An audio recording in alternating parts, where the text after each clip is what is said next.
everything we're seeing tells us that the decision we believe President Putin has made to invade is moving forward.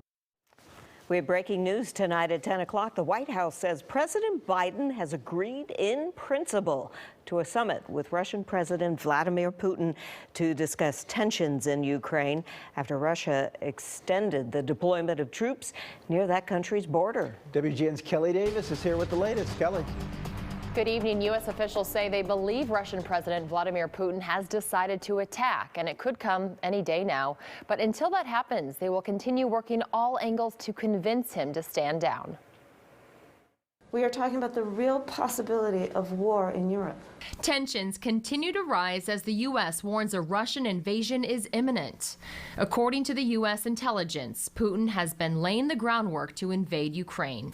Well, it certainly looks like everything we said was likely to occur in the lead up to the actual invasion is happening. Ukraine is surrounded by 190,000 Russian soldiers, warplanes, and equipment as Russia continues to run drills along the border.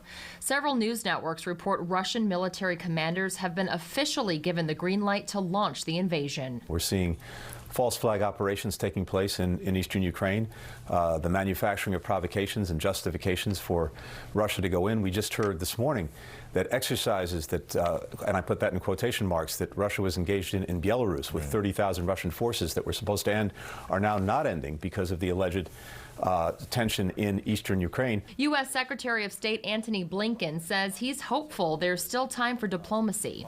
France proposed a summit between President Biden and President Putin to discuss security and strategy stability in Europe.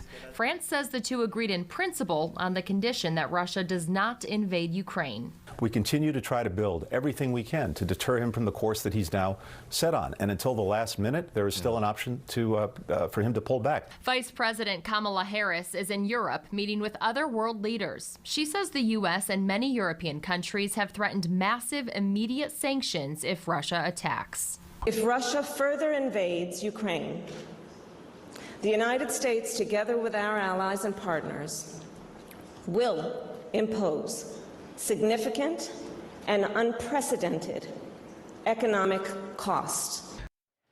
Earlier today, President Biden abruptly canceled his plans to go home to Delaware for the holiday and stay in D.C. We're also hearing that decision was made after a 4-hour meeting with his national security team, talking about those ongoing threats. Thanks, Kelly.